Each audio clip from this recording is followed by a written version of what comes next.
Patay o sa kapulis sa Agusan del Norte human matod pa misukol sa drug bust operation sa iyang mga kapwa pulis. Ang maong pulis anaasab sa narcolis ni Presidente Rodrigo Duterte. Samtang sa Pagrian City, 30 anyos nga lalaki nadakpan sab sa drug bust operation. Nakaalerto si John Paul Siniel.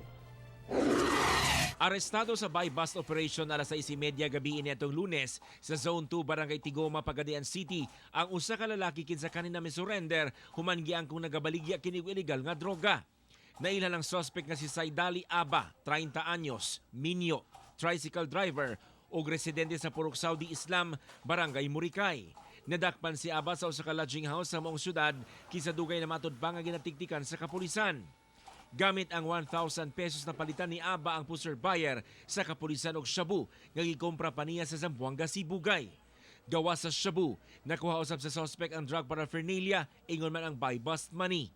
Patay ang pulis nga si PO1 Rick Lindon Asena kinsa na-assign sa RTR Municipal Police Station kini human matod pa misukol sa kabaro niya gikan Kabadbaran City Police Station ug PDEA Region 13. Sumala pa, gipailawom sa buy-bust ang maong pulis sa panmisukol busa gibalusan kini ug daling namatay. Sumala sa Police Regional Office 13, bisan si kinsa kuno nga sakop sa ilang hanay, kinsa malambigit sa ilegal nga droga, dili gayud niya santuhon.